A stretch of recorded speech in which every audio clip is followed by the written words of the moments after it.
Hello, this is Olive Hickmott. Thank you for joining our previous contributions. We're about halfway through now. After this, you will get a couple from Dr. Martin Benfield on the medical side of sleep. Then we have Rachel giving some feedback on what it's like to monitor your own sleep. And finally, Sammy talking about sleep and nutrition. So with this one, I'm going to give you some extra tips for babies and youngsters. In my opinion, sleep is totally underrated. Exhaustion in babies causing exhaustion in parents and exhaustion in children and dramatic mood swings. So it's really worth exploring a bit more. So why is sleep so important for babies? I'll just give you my experience to start off this one. In 1986, my husband found a book called Solve Your Child's Sleep Problems. Our son hadn't slept well for nearly 2 years. At that time, there was little or no advice about. 35 years later, there is a massive amount of neuroscience, and the same book from Dr. Richard Ferber is now over 300 pages long. One of the most important things I learned was about having a consistent environment, and that might sound really simple. I read this book from cover to cover while I was expecting twins. I talked earlier today about sleep cycles, REM and NREM sleep, and a consistent environment. This was the obvious reason why our son woke up every 60 to 90 minutes, all night long. Since then, I've learned a lot more about lighting, the most important Zeitgeber, which gives babies the cue to when they need to get to sleep, cool bedrooms, naps, adjustments as they grow up, synchronizing circadian rhythms, self-soothing so they can move into a calm state and then drop off to sleep, all in time for my grandchildren. And indeed, how babies sleep is another gem that I found along the way. It's important to educate your children about sleep as early as possible, in my opinion. I have been working for 20 years with neurodivergent students, where sleep deprivation is all too obvious for them and for many others, and indeed for their parents. Modeling is very important. If there's other people in the family who are modeling good sleep, then the kids will have a habit of copying that. As they get older, you get educational issues with poor sleep, can't concentrate, poor behavior, and learning and memory is much better if they get good night's sleep. As children grow up, they have rapid growth spurts of neural connections, and sleep weeds out and removes unnecessary connections, known as pruning their neural connections, and then pressing the save button to long-term storage. Blue light is always a problem I've talked about before, but there is on phones, tablets and computers night mode normally, which can be really useful, but better still to do without it. Memory is also better after sleep, which is really useful for children. Now let's dive back into the little ones. Firstly, there's the quantity. How much sleep do children need? And there's a chart on this slide from Sophia Axelrod's book about how much sleep you need and how much daytime naps you need, which is a really useful chart to look at. So the sleep is in the black bars, the daytime naps is in the white bars, and as you see, as they grow up, they get more nighttime sleep and less daytime naps. And I've drawn a red line through the middle to represent 8 hours, when this is how much sleep parents should be getting. And it's just interesting to see the balance there. So first of all, babies, whilst they're in mother's womb, they get something like about 6 hours REM sleep and 6 hours NREM sleep. And about 12 hours, they don't really know, but there may be about 2 or 3 hours awake. Research tells us that an infant born without sleep will be unconstructed and may lack social interaction, having too many links in one part of the brain and too few in another. In the last 2 weeks, REM sleep increases to a magical 9 to 12 hours, a great feast of REM sleep.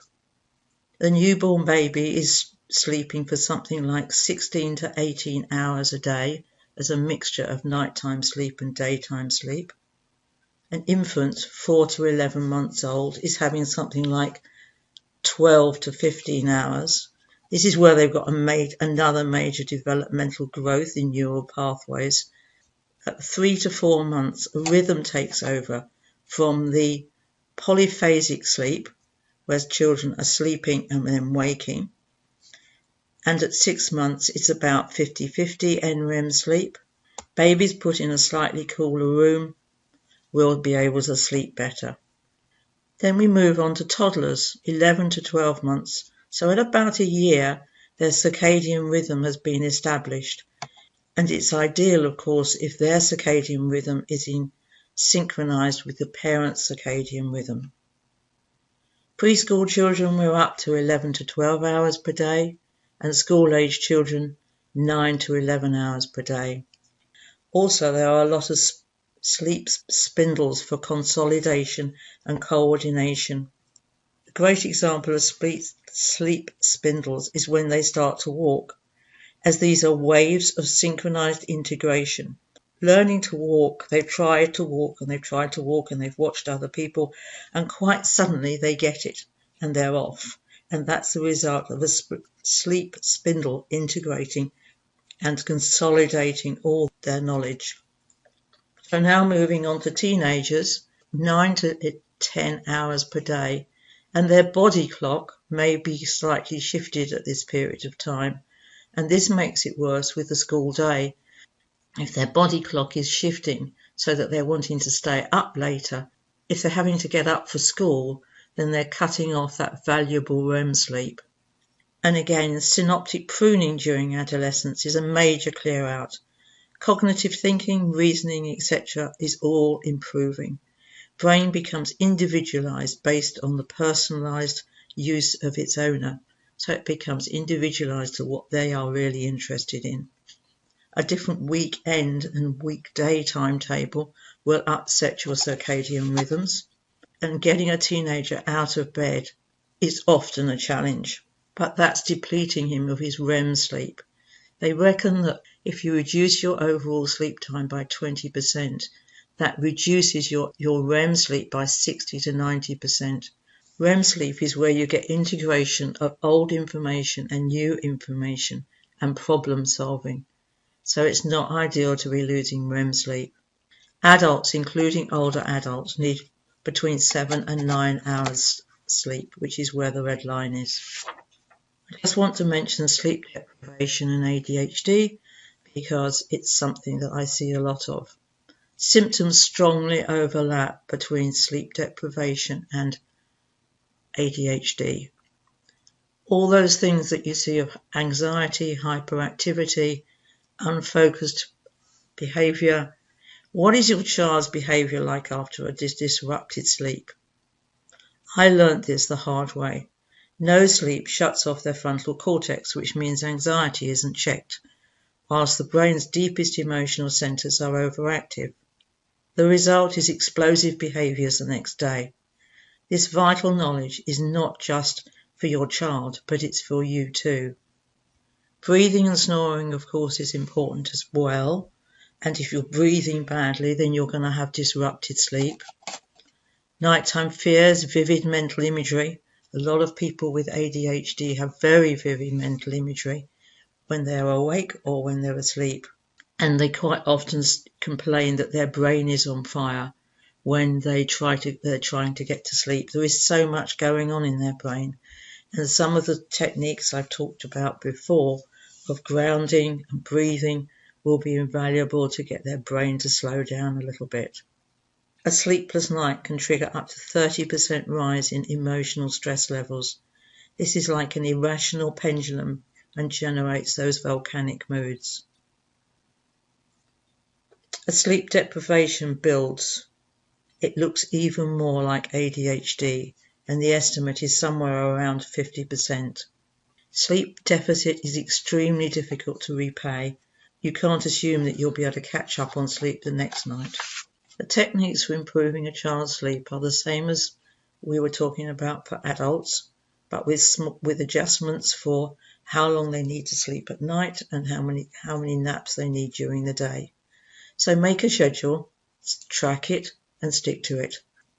The things that were news to me was the use of red lights and blackout curtains, having a different environment for when a baby has a nap during the day than when they go to sleep at night time, and there is even nowadays some white noise generators. So stick to it. Do the same things for initiating sleep, staying asleep, nasal diaphragmatic breathing, and mindfulness. Thank you for joining me. Do come back with questions on Facebook or on YouTube, and I hope you enjoy the rest of the talks we've got scheduled for you.